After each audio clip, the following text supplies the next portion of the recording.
4:5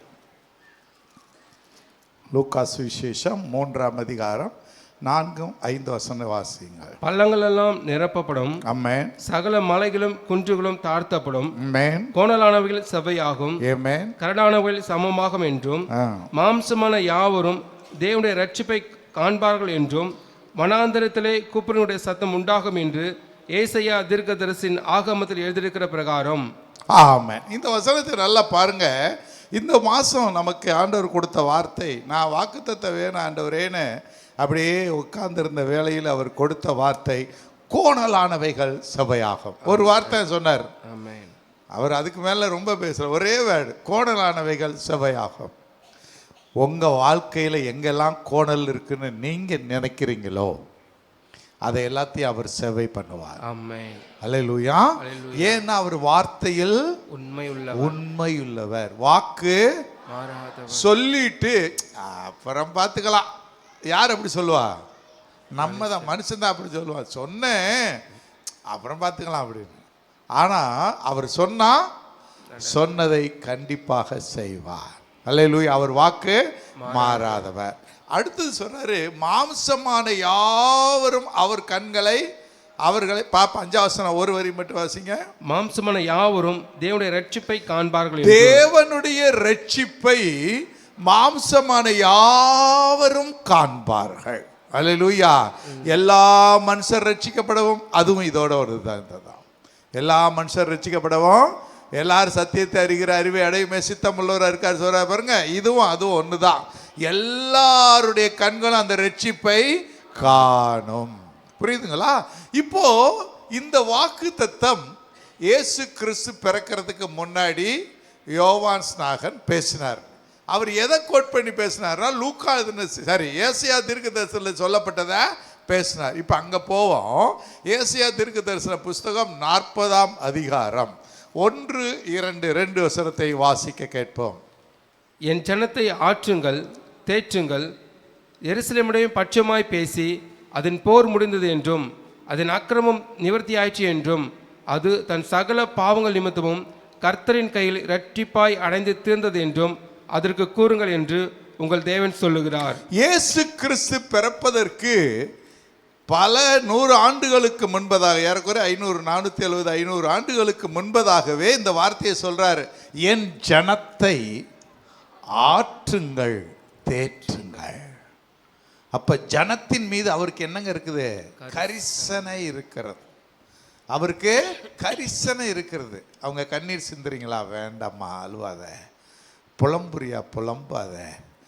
திசை அப்படியே ஒரு நம்ம இருக்கும்போது ஒரு தாயை காட்டிலும் தகப்பனை காட்டிலும் நேசித்து நம்மை அப்படியே அனைத்து முத்தமிடுகிற அந்த ஜீவனுள்ள தேவனை தாம் நாம் கண்டு ஆராதித்து கொண்டிருக்கிறோம். அல்லேலூயா. அந்த ஜீவனுள்ள தேவன் சொல்றாரு, என் ஜனத்தை ஆற்றுங்க, தேற்றுங்க. என்ன? அதன் மீது எப்படி பேசுங்க? பட்சமா என்னன்னா இறக்கப்பட்டு அவங்களோட பேசுங்க. இன்னைக்கு நம்மளாம் என்னன்னா, ஒரு பாவம் செஞ்சுட்டு நிற்பான். அவனை கண்டதையும் இறக்கமா பேசுவோமா, கோபமா பேசுவோமா? தயவு செய்து குடிகாரராக இருக்கலாம், கூத்தாடியா இருக்கலாம், விபச்சாரனா இருக்கலாம், விபச்சாரக்காரனாக இருக்கலாம், வேசிக்கலனாக இருக்கலாம், திருடனாக இருக்கலாம், வறண்டியாக இருக்கலாம், அதை பற்றி கவலை இல்லை. ஆனால் அவங்கள் மேல் பட்சமாய் பேசுங்கள். மாம்சீகத்தில் நம்ம பார்த்தோம்னா அவங்க செஞ்ச தப்பை பார்த்து நமக்கு என்ன பண்ணுறது? நமக்கு அவங்க மேலே கோபம் வருது. ஏன் கோபம் நமக்கு ஏன் அது தெரியலனா, எந்த மனுஷனும் வேண்டுமென்றே தப்பு செய்யவே இல்லைங்க. இந்த மனித இனத்தை கெடுக்கவும் அழிக்கவும் துவேஷிக்கவும் அலைகிற சாத்தான் ஜனங்களோடு யுத்தம் பண்ணிக்கிட்டே இருக்கிறான். அல்லேலூயா. அந்த யுத்தத்தை எங்க பண்ணா? நேரா பண்ணல, படுத்திருக்கும் போதும் பண்ணுவான், உட்கார்ந்துருக்கும் போதும் பண்ணுவான், ஒருத்தரை பார்த்ததையும் உங்க பார்வையில் ஒரு யுத்தத்தை பண்ணி விட்டுருவான். இப்படி வாழ்க்கை முழுவதும் பிசாசுகள் உங்களை யுத்தத்துக்குள்ளேயே நடத்துவான். இதனால ஜனங்கள் வாழ்நாளெல்லாம் எப்படி தான் இருப்பாங்க? யுத்தத்திலே தான் இருப்பாங்க. ஆனால் இப்போ அந்த யுத்தத்தை முடிவுக்கு கொண்டு வர இயேசு கிறிஸ்து அந்த தண்டனை எல்லாம் யார் மேல சுமந்துக்கிட்டாரு? அவர் மேல் தன்மேல் சுமந்து கொண்டார். இப்ப தன்மேல் சுமந்து கொண்டு சொல்றாரு, பட்சமாய் பேசுங்கள், அதன் போர். வசனத்தை பாருங்க, அதன் போர் சொல்லுங்களேன், முடிந்தது. மனித இனமே, உன்னை துவசம் செய்கிற, வேதனைப்படுத்துகிற, போராட வைக்கிற, துக்கப்பட வைக்கிற, கண்ணீர் சிந்த வைக்கிற, கதற வைக்கிற சாத்தானின் கிரியைகள் முடிந்து போனது என்று இயேசு கிறிஸ்து பிறப்பதற்கு முன்பதாகவே சொல்லி, அதெல்லாம் கேட்டுங்க, 500 ஆண்டுகளுக்கு முன்ன சொல்லிட்டு 500 ஆண்டு கழிச்சு வந்து இயேசு சொன்னார், எல்லாம் முடிந்தது. அந்த யுத்தத்தை என்ன பண்ணிட்டாரு? முடிச்சிட்டாரு. அவர் யுத்தம் முடிச்சிட்டு போய் இன்னைக்கு எத்தனை வருஷம் ஆச்சு? 2024 ஆண்டு, 25வது ஆண்டு ஆயிடுச்சு. யுத்தம் ஓஞ்சிருச்சா? இன்னும் எல்லாருமே அவங்கவுங்க என்ன பண்ணி கிடக்குறாங்க? யுத்தம். இது நம்முடைய அறியாமை. இதுக்கு பேர் நமக்கு என்னங்க? சபைக்கு அறிவு இல்லை. அறிவுனா மனுஷிக அறிவு இல்லை, தேவனை அறிகிற அறிவு இல்லை. இவர் யுத்தத்தை முடிச்சுட்டு எத்தனை வருஷம் ஆயிடுச்சுங்க? 2000 வருஷம், 25 வருஷம் ஆச்சு. அதுக்கு முன்னாடி ஒரு 500 வருஷம் கணக்கு போட்டுக்கோங்க. இவ்வளவு வருஷத்துக்கு முன்னாடியே வாக்குத்தத்தம் கொடுத்து, அந்த வாக்குத்தத்தத்தை இவர் வந்து நிறைவேற்றி முடிஞ்சு இவ்வளவு ஆயும் இந்த மனுஷன் சிந்தனை இருக்கு பாருங்க, இது தான் நினைச்சது மட்டும்தான் சரி. தான் நினைச்சது மட்டும்தான். வேற யாரும் அவங்கள திருத்திர, அம்மாவை மக திருத்திட முடியாது, அப்பாவை மகன் திருத்திட முடியாது. எப்போ திருத்திக்கலாம் அப்படின்னா, ஒரு அடி போட்டு அழுகுற வயசில் திருத்திட முடியுது. அப்போ கூட திருந்துறானான்னு தெரியல, தெரிஞ்சான்னு தெரியல. அதுக்கு பின்னாடியே அப்புறம் என்ன ஆச்சு? என்ன ஆயிடுக்கு பிள்ளைங்கெல்லாம்? உனக்கு ஒன்றும் தெரியாது, சுமார். உனக்கு சொல்லுங்களேன், வீட்டில் பிள்ளை பெற்று வளர்த்தவங்க சொல்லுங்க. என்ன பிள்ளைங்க என்ன சொல்லும்? உனக்கு கேட்காது, இல்லை உனக்கு ஒன்றும் தெரியாதுமா, அப்பா உனக்கு ஒன்றும் தெரியாது, நீ சும்மாரு. இதனால தான் உபத்திரப்படுது. புரியுதுங்களா? ஏன் உபத்திரப்படுது? கடவுள் போதிக்க அந்த வயசில் பிள்ளைங்களுக்கு யார் தான் வச்சுருக்காரு? பெற்றோரை வச்சுருக்காரு. பெற்றோர் வழியாக போதிக்கிறாங்க, கேட்க மாட்டேங்குது.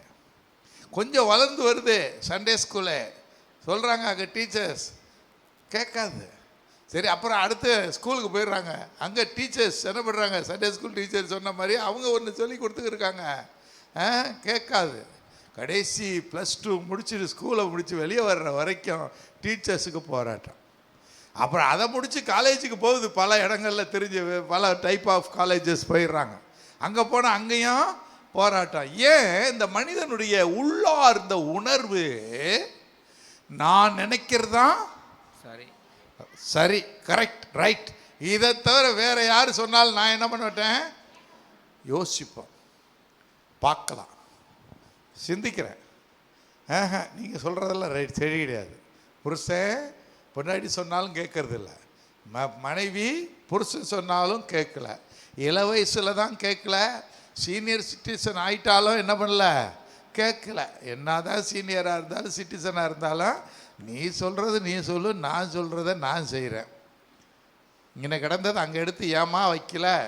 ஏன் அங்கே இருந்தால் என்ன? இங்கே கிடக்கிறது ஏன் அங்கே வச்சு, ஏன் எடுத்த இடத்துல வைக்கக்கூடாது? ஏன் அங்கே இருந்தால் என்ன? இதுதான் இன்னைக்கு மனுஷன் படுற பாடுக்கு காரணம். என்ன?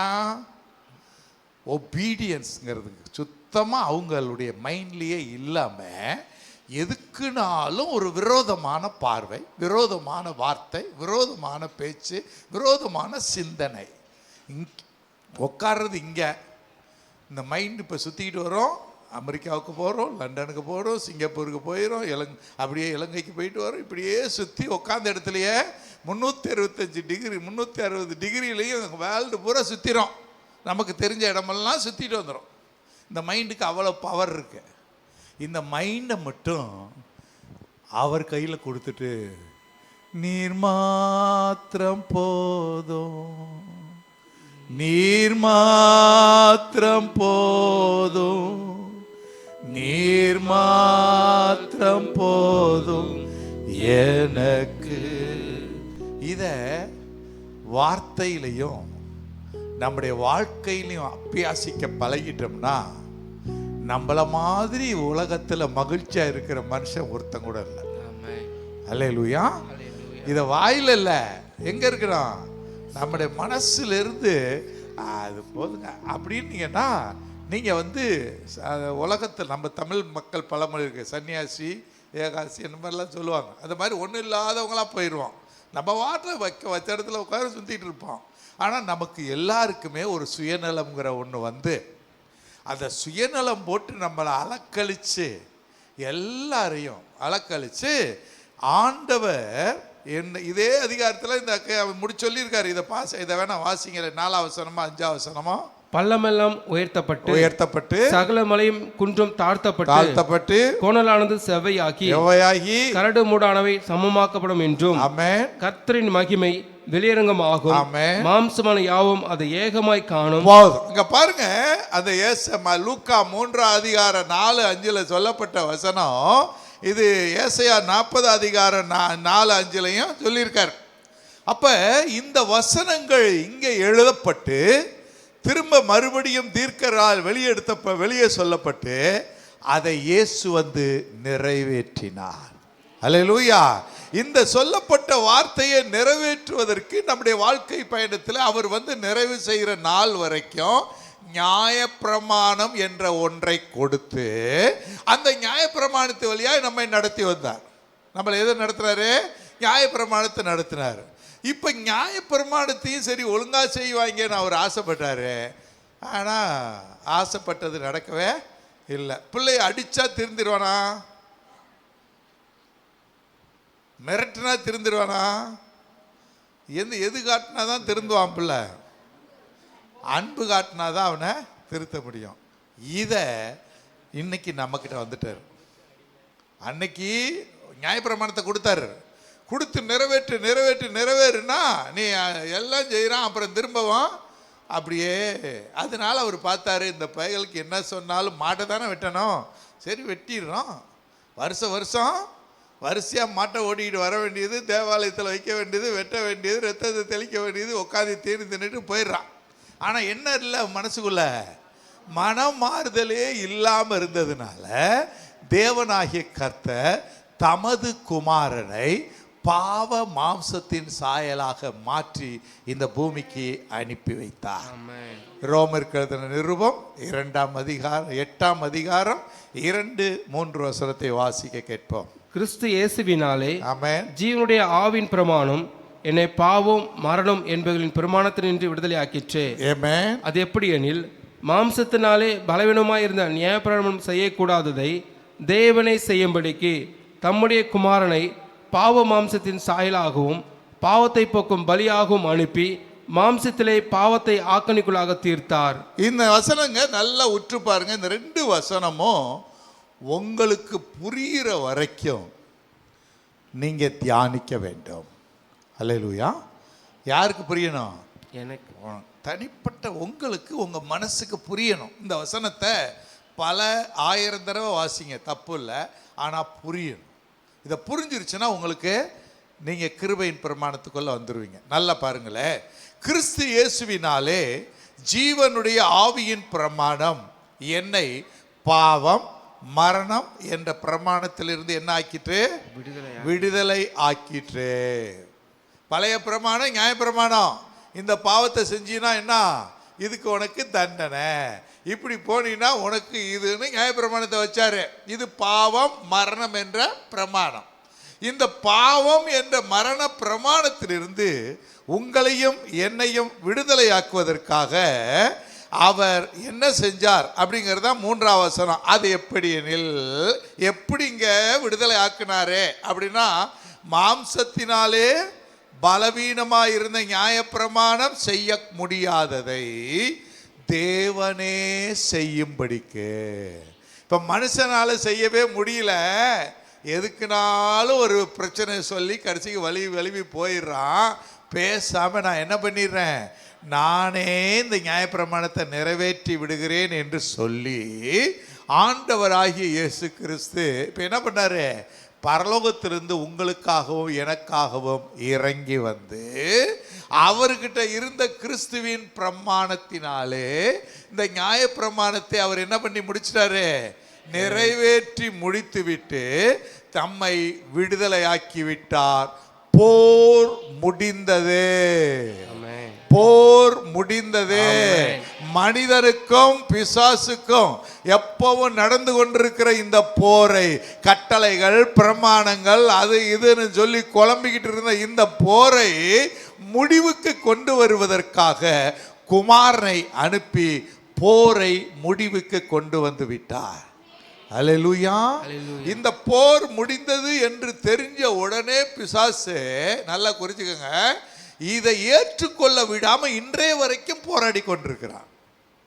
இன்றைய வரைக்கும் என்ன செய்யறான், போராடி கொண்டிருக்கிறான். எப்படி கேட்டீங்கன்னா, அதற்கு இயேசு கிறிஸ்து வந்து இந்த போரை முடிஞ்சு பிற்பாடு ஏறக்குறைய 634 வருஷம் கழிச்சு பிறந்து வந்தாரு முகமது.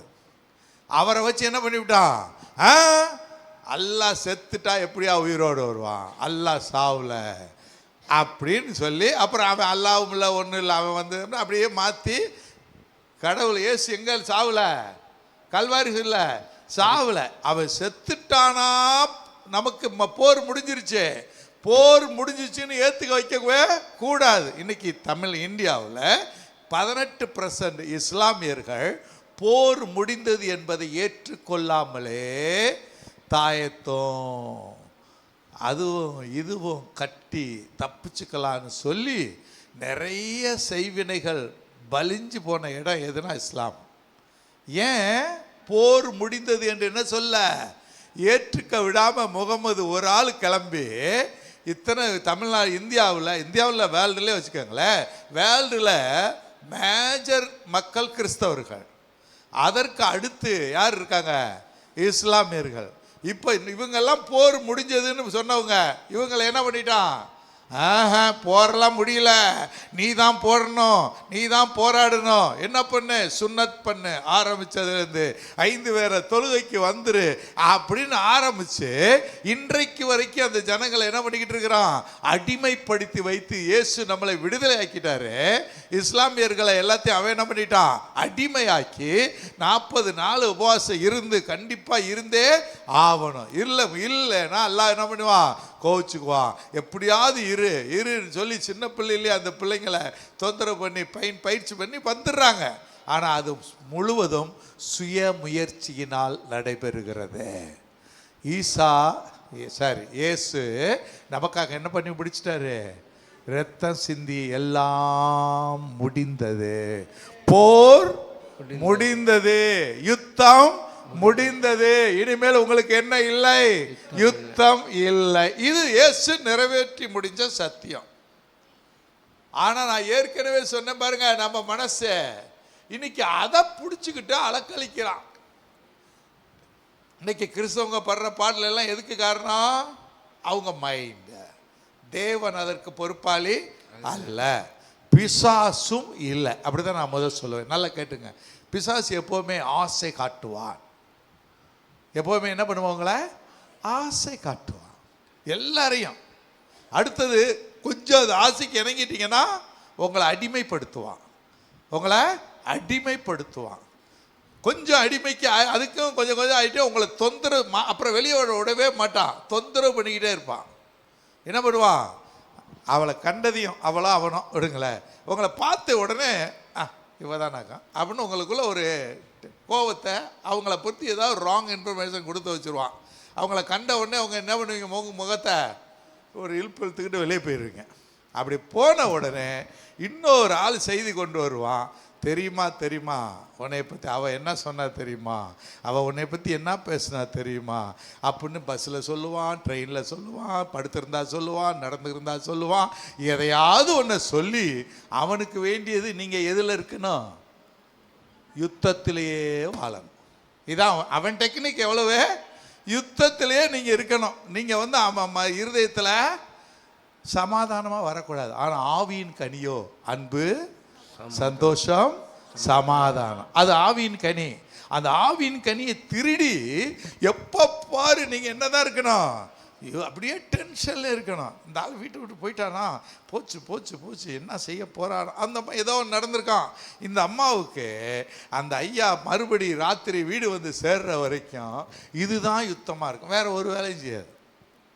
ஒரு வேலையும் சோறாக்கும் குழம்பு வைக்கும் பிள்ளைய பார்க்கும் அதெல்லாம் இருக்கும். ஆனால் மனசுக்குள்ள இந்த ஆள் என்ன பார்ப்போம் பார்ப்போம் பார்ப்போம், நீ பார்க்காம முடிவு எடுத்துட்டில, உன்னை பார்க்காம விட மாட்டான்.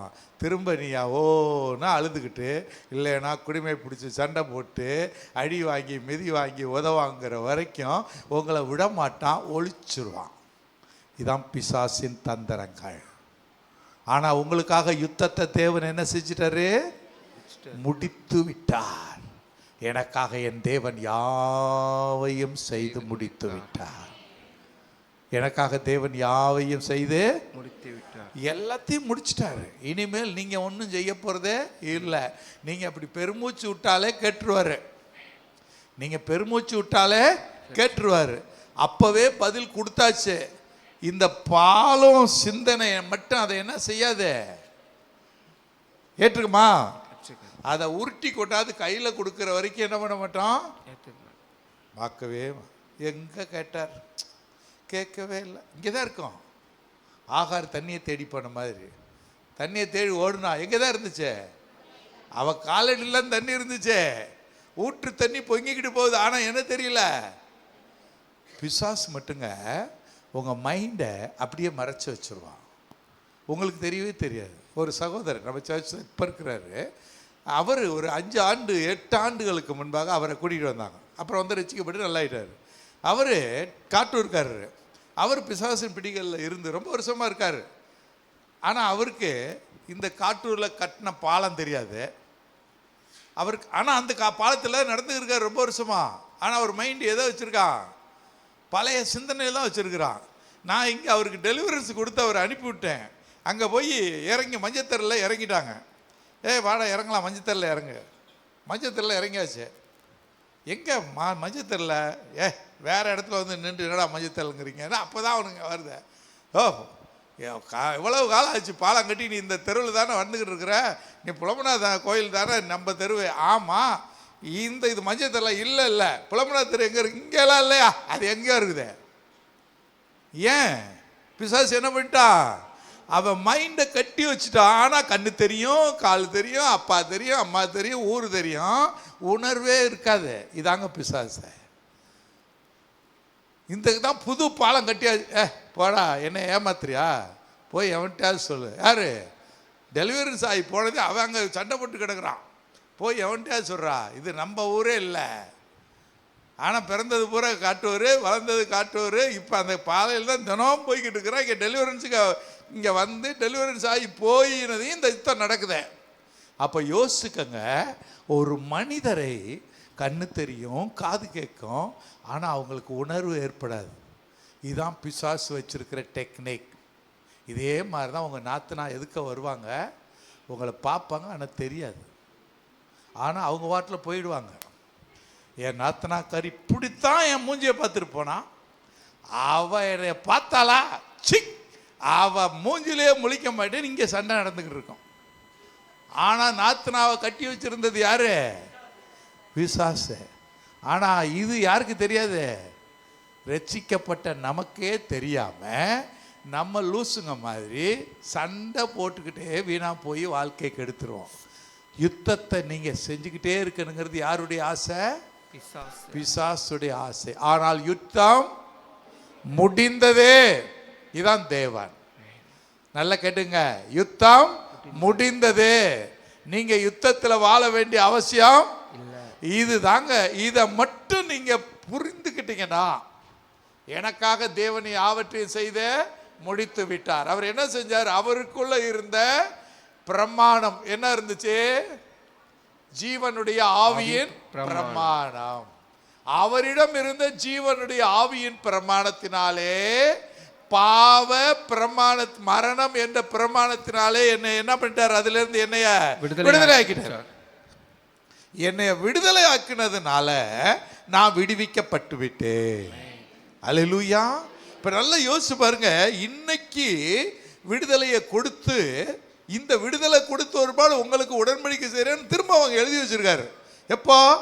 அதே ஏசாயாவில் எழுதி வச்சிருக்காரு. ஏசாயா தீர்க்கதரிசன புஸ்தகம் 55ஆம் அதிகாரம் 3ஆம் வசனம் வாசிங்களேன். உங்கள் செவியை சாய்த்து என்னிடத்தில் வாருங்கள், ஆமென், கேளுங்கள், அப்பொழுது உங்கள் ஆத்மா பிழைக்கும். ஆமென்.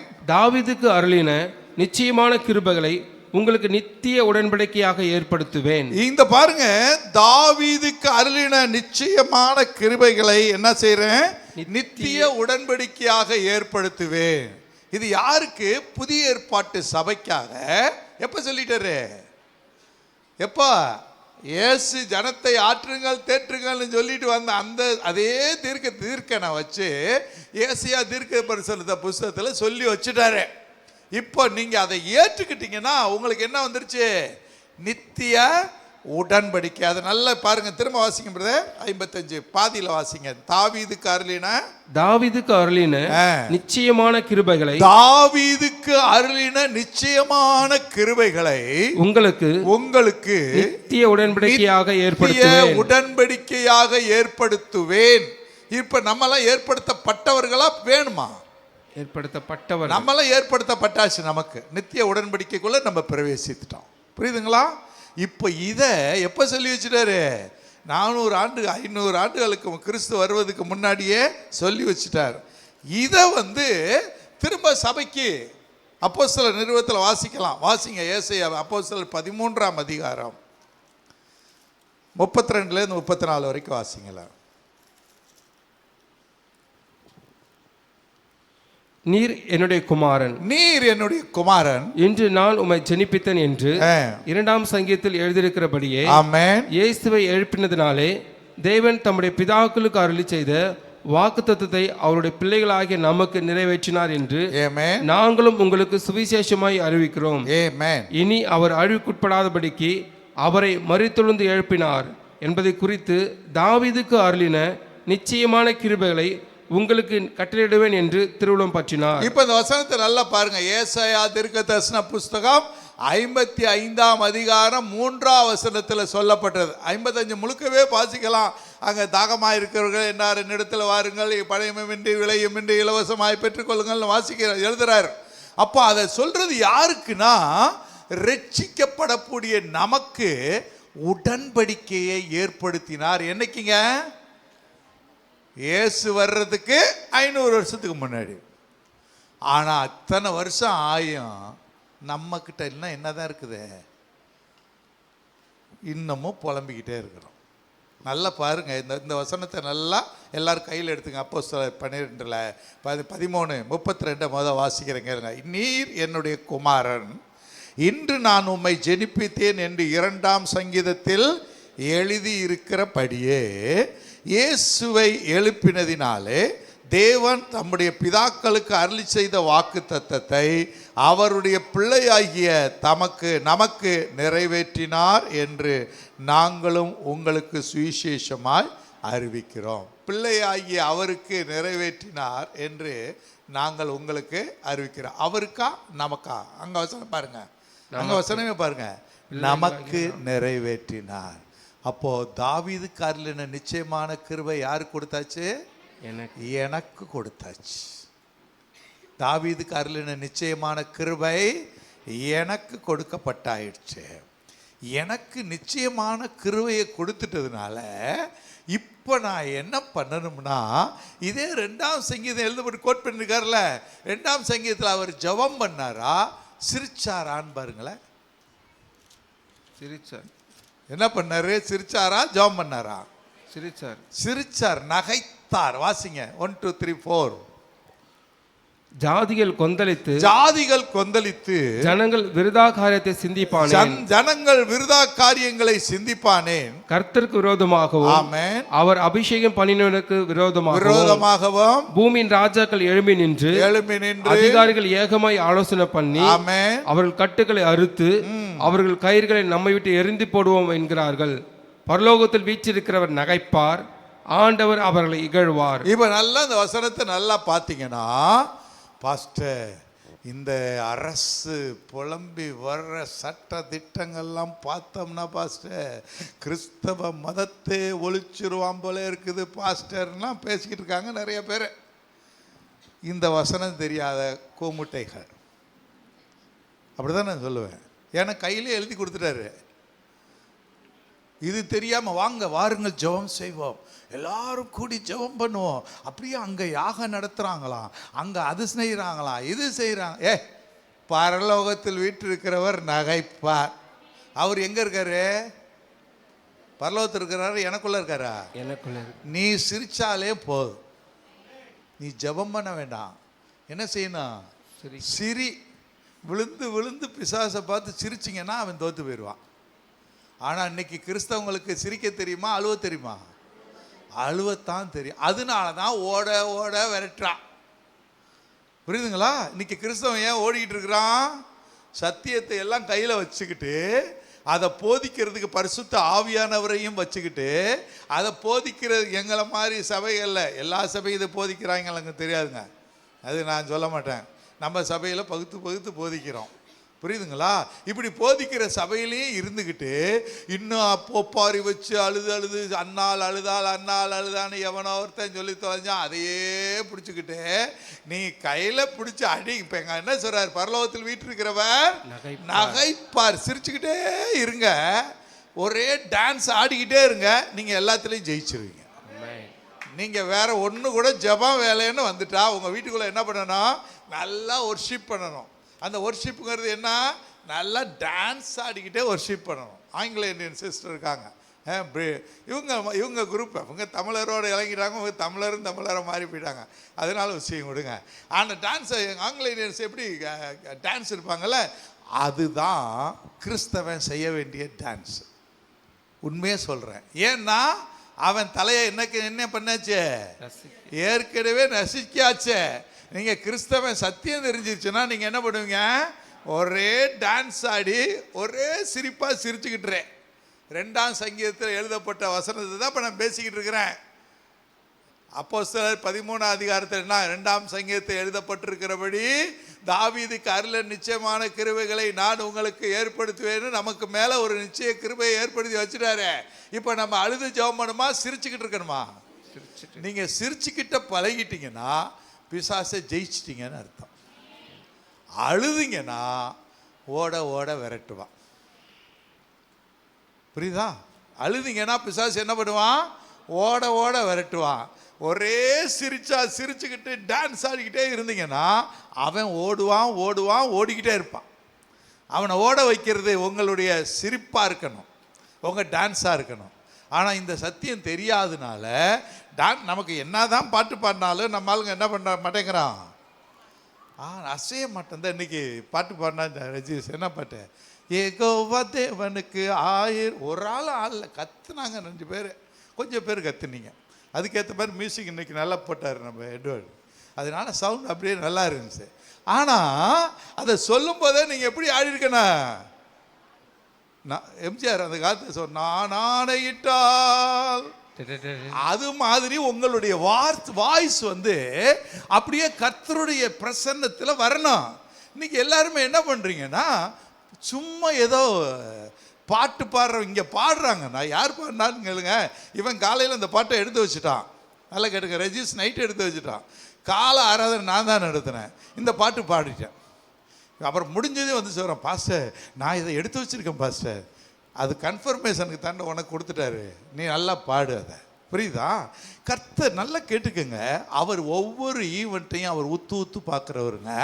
நீங்கள் மட்டும் அவர் பிசாசுக்கு செவி கொடுக்காம வீட்டுக்குள்ளே ஒரே டான்ஸ் ஆடு. உங்கள் எதிர்த்த வீடு பிரச்சனைன்னு வச்சுக்கோங்களேன், பக்கத்து வீடு பிரச்சனைன்னு வச்சுக்கோங்களேன், எதிர்த்த உங்களுக்கு என்ன பிரச்சனையாக இருந்தாலும் அழுது ஜெபிக்காத, நல்லா சிரிச்சுக்கிட்டே இருங்க. ஜெனிட்டா எப்போவுமே சிரிப்பேன், சிரிச்சுக்கிட்டே ஜெயிச்சிருவேன். சிரிச்சாதான். ஏன்னா நம்ம பலம் நமக்கு தெரியாதனால தான் அழுகுறான்.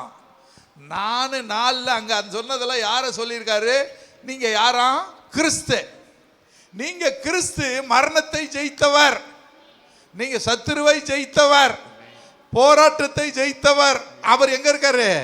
எனக்குள்ள இருக்காரு. அப்புறம் நான் ஏன் அழுவணும்? புரியுதுங்களா? நான் சிரிக்க என்னைக்கு பழகிக்கிறனோ ஜெயிச்சிட்டேன்னு அர்த்தம். அல்லேலூயா. அப்படியே நையாண்டி பண்ணி அவனை சிரிக்கணும். சங்கீதம் 2ல் பரலோகத்தில் வீற்றிருக்கிற அவர் நகைப்பார், ஆண்டவர் அவனை இகழ்வார். அவனை கேலி பண்ணி சிரிக்கணும். அந்த ஸ்டேஜுக்கு நீங்க வந்துட்டீங்கன்னா உங்களை சத்துரு திரும்பியே பார்க்க மாட்டான், உங்களை விட்டு ஓடிடுவான். ஆனா அழுது ஜெபிக்கிற கும்பல்ல சேர்ந்துட்டீங்கன்னா உங்களை ஓட ஓட விரட்டுவான். புரியுதுங்களா? இது இந்த போதனைகள்லாம் ஏன் சபைக்குள்ள வந்துருச்சுன்னா, அந்த காலத்திலேயே சபையை வளர்ச்சி அடைய விடாம தடுக்கிறதுக்காக பிசாசு போட்ட ஆயுதங்கள். எங்க போட்டான்? சபைக்குள்ளே போட்டு வச்சுட்டான். யாரை வச்சு போட்டான்? எங்களை மாதிரி பிரசங்கியை வச்சு போட்டு வச்சுட்டான். அழுது செபி, அழு அழு அழு. வீட்டில் ஏற்கனவே புருஷன் அடித்து வலி தாங்க முடியல, இங்கே வந்து அழு அழு அழுனா அதுக்கு வசதியாக போச்சு. கண்ணை மூடிக்கிட்டு மூஞ்சியை மூடிக்கிட்டு விழுந்து அழுது சபையை அழுக வச்சுட்டாங்க.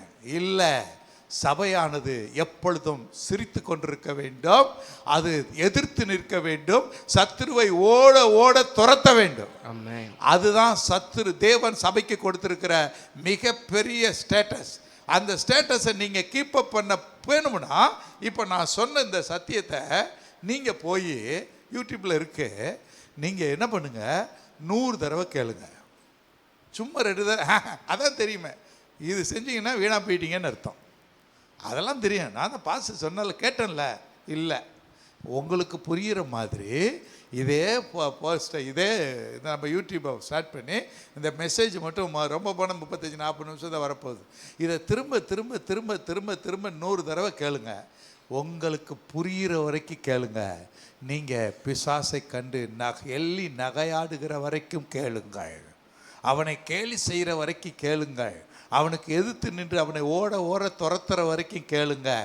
ஏன்னா தாவீதுக்கு அருளின நிச்சயமான கிருபைகளை உங்களுக்கு நான் கொடுத்திருக்கிறேன் என்று வாக்களித்திருக்கிறான். ஆனால் சாத்தான் என்ன செய்வான்னா, இதெல்லாம் அப்படி சிரிக்கவெல்லாம் முடியாது, சிரிச்சினா சீரழிஞ்சு போயிடுவேன். ஏற்கனவே நம்ம ஊருக்காரங்க நிறைய பழமொழி சொல்லி வச்சுருக்கான். நிறையா பழமொழி நல்லாவும் இருக்கும், ஆனால் நிறைய பேர் நம்மளை கிறிஸ்தவத்துக்கு விரோதமானது. சிரிக்காத, சிரிச்சா சீரழிஞ்சு போயிடுவேன். உடனே உங்கள் மைண்டு எதை தான் பெருசாக வாக்குமா, அது பெரிய மாறாத சத்தியம்னு சொல்லுங்களே, அதை தான் சொல்லும். சிரிச்சிடக்கூடாது, சிரிச்சா இது பிசாசு. அந்த காலத்தில் நான் தான் சபை ஊழியக்காரங்களை பிடிச்சி வச்சுட்டான்னு சொல்கிறேன். அப்புறம் மக்களை மட்டும் பிடிக்கலையா? எல்லாரையும் பிடிச்சி பிசாசு வந்து சபை வளர்ச்சி அடைய. ஏன்னா அவர் யுத்தம் முடிந்ததுன்னு எழுதப்பட்டதே அந்த காலம், நிறைவேற்றி முடித்தார். இப்போ நம்மெல்லாம் இந்த காலத்தில் இருக்கிறோம். இன்னும் 100 வருஷத்துக்கு முன்னாடியே இந்த கதையெல்லாம் சொல்லிட்டாங்க. அப்போ அவங்கள யார் பயன்படுத்தினா? பிசாசு தான் பயன்படுத்தி சபை வளர்ச்சி அடைய விடாமல் இருப்பதற்கு எவ்வளவு டெக்னிக் பண்ணணுமோ போட்டான். அல்லேலூயா. எல்லா டெக்னிக்கையும் போட்டு சபையை வந்து கீழப்படுத்தி வச்சுட்டான். நீங்கள் இன்றைக்கு சத்தியத்தை சொல்கிற நாங்கள் கேளுங்க. இது எல்லாம் எழுதப்பட்ட வார்த்தையில் இருந்தால் பேசுகிறேங்க. சொந்த கருத்து இதில் ஏதாவது பேசியிருக்கிறேன்னா, இப்போ பேசின இந்த வார்த்தையை சொந்த கருத்தா? முழுக்க முழுக்க சத்தியத்திலிருந்து பேசியிருக்கிறோம். எனக்கு அன்பானவர்களே, நீங்கள் பிசாசை பார்த்து சிரியுங்கள், அவனை பார்த்து எள்ளி நகையாடுங்கள். உங்கள் பிள்ளைகள் பரீட்சையில் நல்ல பிரைட்டாக வந்துடுவாங்க. ஆனால் நம்ம என்ன பண்ணுவோம்? யாரை நம்புவோம்?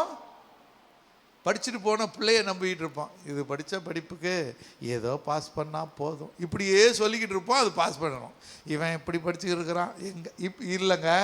நீங்கள் மட்டும் உங்களுடைய தேவ சன்னிதானத்தில் நீங்கள் டான்ஸ் ஆடிக்கிட்டே இருந்தீங்கன்னா நீங்கள் வெற்றி பெற்றுருவீங்க. அல்லேலூயா. எல்லாமே வசனம் தான். வேணா வாசிங்க. சங்கீதம் 148 கடைசி வசனத்தை வாசிங்க. 148 கடைசி வசனம். ஒரு கொண்டாட்டமாக ஒரு கொம்பை உயர்த்தினார். அவர் தம்முடைய பரிசுத்தவான்கள் யாவருக்கும் தம்மை சேர்ந்த ஜனமாகிய இஸ்ரவேல் புத்திரருக்கும் கொண்டாட்டமாக தம்முடைய ஜனத்திற்கு ஒரு கொம்பை உயர்த்தினார். அல்லேலூயா. அல்லேலூயா. இந்த கொம்பை உயர்த்தி இருக்கிறார், அது ஆண்டவராய் இயேசு கிறிஸ்து. ஆமென். அவரை முன்னாடி நிறுத்திக்கிட்டு நீங்க எப்ப பார்த்தாலும் ஆடுனீங்க, டான்ஸ் ஆடுனீங்கன்னா உங்க 47 லட்சம் ரூபா கடன் அடைஞ்சிரும். ஆமென். 3 கோடி ரூபா கடனை அடைஞ்சிரும். ஆமென். புரியுதுங்களா? ஆனா நீங்க என்ன பண்ணணும், எங்க இருந்து வரும், எப்படி வரும், அதெல்லாம் பார்க்காத. 3 கோடி வரணுமா, வந்துடும். 47 லட்சம் கடை அடையணுமா, அடைஞ்சிரும். என் வயசுக்கு ஏற்ற மாப்பிள்ளை வந்துருவாரா, வந்துருவாரு. நான் கட்டா இல்லாத, எனக்கு வீடே இல்லை, வீடு கட்டிடுவேனா, கட்டிடுவேன். எனக்கு வேலையே இல்லை, வேலை வந்துருமா, வந்துடும். ஆனால் நீங்கள் என்ன பண்ணிக்கிட்டு இருக்கணும், மகிழ்ச்சியாக கர்த்தருடைய சமூகத்தில் ஆடி பாடிய காலமிட வேண்டும். நல்ல அந்நிய பாஷையிலேயே பேசணும். ஜபம்னு பண்ணீங்கன்னா எதில் பேசணும், தமிழ் வார்த்தையில் தயவு செய்து பேசாதீங்க. பேசணும்னா துதிக்கிறதுக்கு பேசுங்க, அவருடைய நாமங்களை சொல்கிறதுக்கு பேசுங்க. மற்ற நேரமெல்லாம் அந்நிய பாஷையில் பேசுங்க. நேரம் எடுத்து சிரிங்க, டான்ஸ் ஆடுங்க, உங்கள் பள்ளங்கள் எல்லாம் நிரப்பப்படும். கரடு முரடானவைகள் சமமாகும், கோணலானவைகள் செவ்வையாகும், சகலமும் சமமாக்கப்படும். இதை மாம்சமான யாவருடைய கண்களும், உங்கள் வீட்டுக்கு பக்கத்து வீட்டுக்காரவங்க உங்களை பார்த்து பொறாமப்படுற அளவுக்கு உயர்த்திடுவார். ஆமென். அல்லேலூயா.